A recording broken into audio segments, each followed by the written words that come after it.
So, Aston Villa, Liverpool, and Arsenal out of the English teams have qualified for the next round of the Champions League. City will do a playoff, and I have to say, when Bruges were 1-0 up, I was loving it, but I just felt that City were going to get through. They'd spent all that money. It'd been a disgrace if they couldn't beat Bruges. But in today's video, I'm going to give you a breakdown of the Liverpool game, the Arsenal game, and the Aston Villa game. I'm going to start with the Arsenal game, then I'm going to talk about the Liverpool game. I'm going to talk a little bit about Nwaneri for Arsenal, a little bit about Chiesa for Liverpool, but I have to say McConnell does impress me whenever I see him for Liverpool. And then we're going to talk a lot about Morgan Rogers. Now, we're going to start by talking about Arsenal, but I'm going to say this. I said a couple of months ago that my favourite profiler player was the Morgan Rogers type profile. I said this a couple of months ago. Morgan Rogers, João Pedro, Mateus Cunha. That's my favourite profiler player in football. This is someone that could play behind the strikers, that is a powerful ball carrier, that is good in duels. And I will talk about him later on. But we're going to start by talking about the Arsenal game. Arsenal 2, Girona 1. I think Girona made this game quite difficult for Arsenal, to be honest. I think obviously Neto with the mistake, and Arsenal didn't field their strongest lineup. But I thought Girona gave them a game. They scored that good goal that actually got ruled out in the end. And I thought, oh, could Girona get something from this? And I think had Arsenal drawn, would they have got Real Madrid or something? So this was a massive win for Arsenal, because you don't want to be playing Real Madrid in the playoffs, because Real Madrid are the kings of the Champions League. I mean, the statistics say that, look, Arsenal were the better side. Arsenal did enough to win the game, but we've seen many times this season where Arsenal had a lot of possession, but actually, when it comes to doing enough to win the game, they hadn't been clinical. Now, we're going to talk about Nwaneri because he's a ridiculously clinical player, and we're going to talk about the Arsenal side. But look, Saka is a big miss, and they put a 60 million bid on Watkins. Don't think that's going to happen because John Duran is set to go to Saudi. They definitely do need that striker, but Nwaneri's doing a good job filling in for Saka. He is the most exciting of the Arsenal attackers. I thought Calafiore impressed me today. Nwaneri had a really good game. They were my two standouts from today's game. I did think Sterling looked better, but let's dive into my general thoughts, and then I want to talk about Nwaneri. So as I touched upon some of these earlier, look, Nwaneri's special. Scoring in Premier League, Cup and UCL. First start in the Premier League, first goal. First start in the UCL, first goal. Nwaneri, and I'm going to talk about the Nwaneri zone and the positions he gets into score, but his ball striking, his finishing is good, because when Kai Havertz can't hit a barn door at the moment, Nwaneri scoring those goals is big. And do you know what's mad? Is every Arsenal player rates Nwaneri so much. They want to pass him the ball, they want to give him the ball. They're not surprised that he's scoring worldies. You can see that the team think, yeah, this guy's sick. And at 17, for me, he impressed me more than Saka did at 17. Saka was great at 17, but obviously Saka played a more defensive role. But this kid is special. This kid, I will say this as a Man United fan, this kid is special. And I think it's exciting as an England fan. Nwaneri, there's Mikey Moore at Tottenham. United had Shea Lacey, but he can't stay fit. But we've always got a few talents at United. It's very exciting, I think, to be an England fan and the talent coming through. But in general, what was Neto doing for the goal? I thought Sterling looked a lot better today, despite the penalty miss. I think he looked a lot better, but I think the penalty miss just sums up his time at Arsenal. Not good enough. Not good enough for Arsenal. Looked better today, but it's not good enough. I thought Calafiore was really good. I want to talk about him. I think Calafiore's brought a little bit of stick this season. I think there was quite a lot of expectation on him coming into Arsenal after that good Euros campaign, who he is. But I watched Calafiore at Bologna. I liked watching Thiago Motta, good player. I was excited by Calafiore today. I thought his first 20 minutes getting up the pitch, bombing up the pitch, was very good. There's elements of his game that can improve, but I think on the ball, in terms of driving forward, he brings that. You know, Lewis Skelly's fantastic and he can invert and he can play in midfield. But I think Calafiore, the positions he gets in and the way he gets up the flanks, is really impressive. I think he's been unlucky with injuries, but he's a star player. He scored in the last game. He's probably your best shooter with the ball, to be honest. He's someone that is a big game player. You just look at Calafiore. You know, he's physically good. He's good in the duels, but he can drive up the pitch. He's a good ball carrier. I think he needs a run of games. He needs a little bit of luck with fitness and injuries, but I think he will end up being a top signing for Arsenal. There's more question marks around Marino. I think Marino had a good game. He won all his duels. There's just questions about him on the ball, what he does with his back to goal. Marino did very well in his duels today, but I think Calafiore out of the signings, you know, this might be a bit of an adjustment season, but I think Calafiore will be a good signing. Calafiore and Tim Bass, as good as Lewis Skelly's been, Lewis Skelly could be moved to left centre mid long term. I think they will be the fullbacks. And then Ben White coming in, it means rest rotation as well. But yes, let's talk about Nwaneri, because 6 goal contributions this season, which is crazy. Only Fabregas and Saka have been involved in more, but 6 goals is pretty mad. And this is what I wanted to talk about. And then I saw this tweet and I thought, well, that they'll just explain it so much better than me, because I could a point that should take me 30 seconds to explain. I'd probably take a minute to explain it. But Scout said this: introducing the Nwaneri zone. He's so good at shooting and he sorts the spaces after driving inside or ducking underneath onto his left foot with a wicked technique. Having another player with this trait will help Arsenal draw out those pesky deep blocks. And I completely agree with that.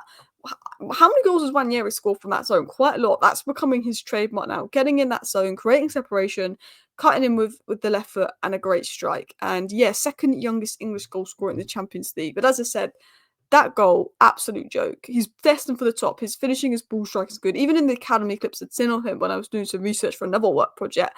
And I don't support Arsenal, so I don't watch a lot of Arsenal Academy, but I was like, okay, this guy can finish. Like, he's not just good on the ball, good at the little nimble stuff, the passing, the 1-2s, breaking it down, the technical side. He's got the ball striking. He's got that. And I think, star in the making, absolutely. I think Arsenal having Lewis Skelly and Nwaneri breaking through this season, they've got 2 top young talents there. And I think it's been a while since Saka, really, since anyone's broke through at Arsenal. So let's dive into the second game, Liverpool, and then we're going to talk about Villa. PSV, 3 chances to Liverpool's 2 chances. But let's look at the Liverpool lineup. I think that gives you more context. Liverpool didn't win. I think Liverpool would have liked to have been the first team to win all their games in the Champions League, all of that. But they topped the group, so I don't think they really care. They topped the group. Everyone was rested bar Gakpo, who's probably going to start, and one of Robertson or Tsimikas. Look, Robertson and Kwanzaa at centre-back. And I don't think Endo had his best game either. There was defensive errors there. The first goal from Bakayoko was incredible. Can't do much about that. Kwanzaa needs a loan. This is what I will be honest. Liverpool have to sign a centre back in the summer. Kwanzaa needs a loan. Joe Gomez and Konate have injury issues. If Van Dijk goes, that would be massive. I don't know how they've not given Van Dijk a new deal. I thought defensively Liverpool were very gettable, but this isn't their strongest starting 11. Maybe it's a question of the depth needs to improve. Maybe you can see why Arne Slot has his 11. But yeah, I thought, to be honest, Chiesa was the most impressive. McConnell impressed me. The defence was definitely gettable. But I will say this. Liverpool could have defended the second and third goals a lot better. But the Bakayoko goal was brilliant. I want to give a shout out to James McConnell. I thought he was impressive, particularly in the first half. Because whenever I've watched Liverpool play, and I'm talking about the Carabao Cup final with the youngsters coming on and them getting the result versus Chelsea, James McConnell stood out for me. He's not the most hyped up Liverpool youngster. I think Trey Nione's seen as having a higher ceiling, and you hear more about, the Rio guy and all that. But every time I watch James McConnell, he's tidy. And sometimes you get that with youngsters. Toby Collier has not got the hype of Kobbie Mainoo or not got the hype of Alejandro Garnacho. But there's something nice about Toby Collier when you watch him at Man United.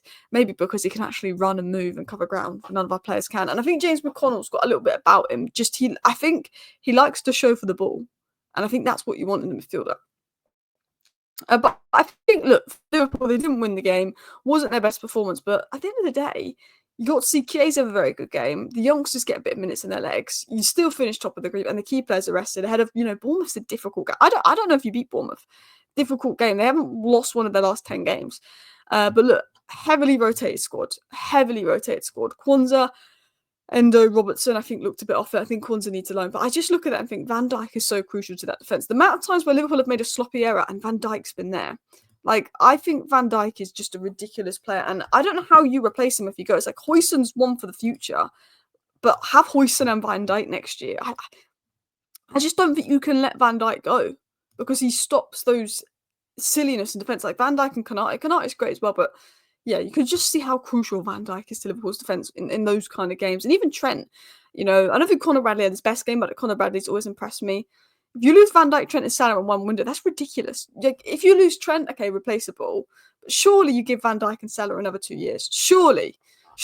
I don't know. But let's talk about Chiesa. So Chiesa was probably the most impressive player on the pitch, in my opinion. Just he wants to literally get forward, make an impact, all of that as well. And I think he's ready. So these were his game numbers: 3 successful dribbles, 5 ball recoveries, 10 out of 17 duels won, 2 shots on target. He obviously won the penalty. And I felt like if anything was going to happen in that game, it was going to come through Chiesa. And I felt when somebody had the ball, they were looking to pass to Chiesa in that game. Even if he wasn't in the best position to pass him, I felt like they were, because he was doing everything he can to win the penalty, put his body on the line. But yeah, what impressed me about Chiesa, I think his ball striking is really good. Even in the games he doesn't score, he has that shot. He has that power on that shot. He likes to drive at defenders. He creates separation for the shot. He's very direct. He'll give the ball away. Sometimes decision making. I get that. But that's what you want for me, a player that takes risks and drives forward and can go from inside to out. And he is showing that. And I think with Liverpool, Chiesa, I think sometimes, if you're 3-0 up in a game, like the Ipswich game, rest Salah, give Chiesa a bit longer. Why does Salah need to play the full 90 minutes when he's already got his goal and you're 3-0 up against Ipswich? I think Chiesa deserves more opportunities because he's only doing it with the B team, and it's going to be harder for him to create, those movements and patterns with players. And I get it, Gakpo on the left, brilliant. Salah on the right, brilliant. You probably want Jota in the middle for clinicalness. But at least, I think Arne Slot should at least give him more time off the bench because he shows the desire. He wants to get forward. He wants to make things happen. He'll lose the ball. He'll take risks. And I get if you're 1-0 up, you don't want someone that's going to take risks. But he's that transition threat, sprinting for 90 minutes, getting in behind, trying to make an impact. He's desperate to impress, absolutely desperate to impress. But let's now talk about the Aston Villa Celtic game. Morgan Rogers. I mean, this guy, I mean, he's unbelievable. As I said, I was saying a few months ago, João Pedro, Morgan Rogers, Cunha, my favourite profile of players. Joe Bellingham has potential to be maybe in that category. But honestly, look, Villa 2-0 up. I thought they bottled it. Good ending for them. But yeah, 7 big chances to Celtics 2. Now, this is a massive result for Villa because if you think Real Madrid didn't get qualified, if you think Man City didn't get qualified, Villa have automatic qualification in regards to the UCL. Newcastle got knocked out in their first season back in it in a while. So for Villa to not just qualify but get the automatic qualification, that's massive for them. I have no idea who you're going to play in the next round though. And before I talk about Morgan Rogers, can we just give a shout out to Jacob Ramsey? Jacob Ramsey's really, really impressed me. I thought like the movement, the runs, the passing, team player Jacob Ramsey, team player. Now, I don't know if Villa are going to sign him or I don't know if they're going to sign João Felix. Maybe I'll talk about that in another video, but I want to talk about Rogers today versus Celtic. 6 shots, 4 on target, 3 goals, 1.35 open play XG, 1 key pass. He was fantastic today. His movement, he is what I call pace, power, carrying, athleticism, with a bit of technique. That is how I describe Morgan Rogers. One of my favourite players. Unbelievable player. I'd love him at Man United, but Villa, 1, does he want to leave Villa for Man United? Probably not. 2, Villa, it would cost a fortune. Like, Villa know what they're doing. They're a smart club. But that second goal from Rogers, what a strike. Not only that, like the way he found space for the shot was impressive. Again, I talk about ability to create separation a lot, but that's such a good trait. I like Alejandro Garnacho, and I think, if he just would know how to create separation to get the shot off rather than kicking into play to be such a better player. Whereas with Morgan Rogers and Chiesa, they're better at doing that. But the second goal was fantastic. The first goal was all about movement. Third goal, instincts. Being there in the right place. His movement is good. He knows where to be, and I think that's always good. I'm a Man United fan. At times we'll put a cross in the box. No one's there. Strikers aren't there. Oh, our strikers have 2 goals and 3 goals this season in the Premier League. So, but his movement, his instinct is good. But he's a player that he's a player that has the speed that can play out wide. He's got the hold up to play almost as a striker, but not really a striker, as a false 9. He's got the technical ability in the 10 role. He's got what you want, but he's got the physicality and the carrying as well. He's got the physicality in tight spaces to win his duels, to hold off players, to keep the ball. He's got the shooting. He's got everything you want if you describe the profile of player you want in 2025.